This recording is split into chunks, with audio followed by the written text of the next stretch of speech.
The marketplace stank of desperation and unwashed bodies.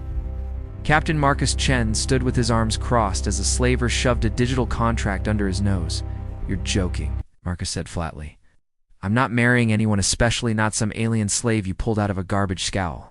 The slaver, a corpulent man named Vex, with 3 chins and a permanent sheen of sweat, smiled with all the warmth of a snake eyeing prey. "Not a request, Captain. Your ship needs fuel. You need supplies. And the Commonwealth Bank froze your accounts after that little incident on Proxima Station." Marcus's jaw clenched. The incident had been rescuing kidnapped children. Apparently, saving lives didn't excuse destroying private property. Now he was broke, stranded, and being coerced into marriage. "Why does it have to be marriage?" Marcus demanded. "Loophole," Vex said, picking his teeth with a dirty nail. "I can't sell slaves off-world anymore. Spouses. Perfectly legal. You marry her, she becomes your dependent, and boom, you take her wherever you want. I get my 5 credits. Oh, you get a marriage registration bounty from the governor. Everyone wins. Except her," Marcus muttered. "She's scarring," Vex said dismissively. "Smelly. Had her 3 months. Can't get rid of her. You're doing me a favor." Before Marcus could respond, Vex whistled sharply. 2 guards dragged a figure from the shadows. Silver hair spilled wildly down her back, matted with dirt. Her skin was pale green, like spring leaves dulled by frost. She was thin to thin, her body mapped with bruises. Then Marcus saw her eyes, violet, bright, burning with a hatred so intense it felt like a physical force. She smelled strange, not foul, but sharp and pungent, like overripe fruit mixed with antiseptic. "This is Vex," announced. "Skarn, female, 23 in Earth years. Healthy papers are clean." Zur spat at Marcus's feet and hissed something venomous in her native tongue. "She doesn't speak common?" Marcus asked. "She speaks it fine," Vex shrugged. "Just hates using it." Marcus looked from the contract to Zur, then to his ship visible through the grime-streaked windows. The Wanderer had been his home for 8 years. Without fuel, it was nothing but a coffin with engines. "Fine," he said through clenched teeth. "But I free her the moment we leave this planet." Vex's smile widened. "Of course you will, Captain." The ceremony took place in a dingy government office that smelled of mold and resignation. A clerk droned through the vows. Neither Marcus nor Zur spoke. When it was over, Marcus had a fuel voucher. Zur had a silver band locked around her wrist, a marriage bracelet that doubled as a tracker.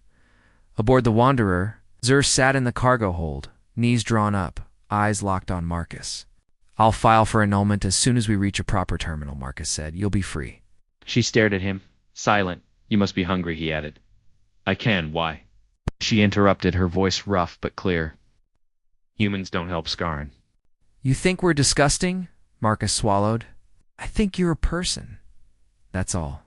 Something flickered in her eyes, not trust, but the faintest crack in the wall she'd built. The first week was tense. Zur stayed in the cargo hold. She barely ate. When she spoke, it was usually to tell Marcus she hoped his engines exploded. Then one day, Marcus found her staring into the engine core. "Your plasma injectors are misaligned," she said without looking at him. "That's why the port thruster vibrates." "You're an engineer? Skron built half the jump drives in this sector," she replied bitterly. "Before your people decided we were only good for chains." She fixed the problem with scrap wire and steady hands. The ship purred like it hadn't in years. From then on, Zur lived in the engine room. Marcus noticed things: the way her scent softened when she focused, how she hummed while working, melodies like wind through stone canyons. He noticed how she stared at the stars with aching longing. One evening, he brought real food to the engine room. "Truce," he said, offering a plate.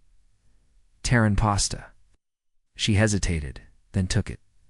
"Thank you," she said quietly, "Atlee, for treating me like a person." 3 months passed. The annulment papers stayed in Marcus's desk. They became a team, partners. Friend Zur spoke of her father, an engineer killed during the raids, of dreams stolen. Marcus spoke of the family he'd lost, the officer he'd been before, choosing to fight injustice alone.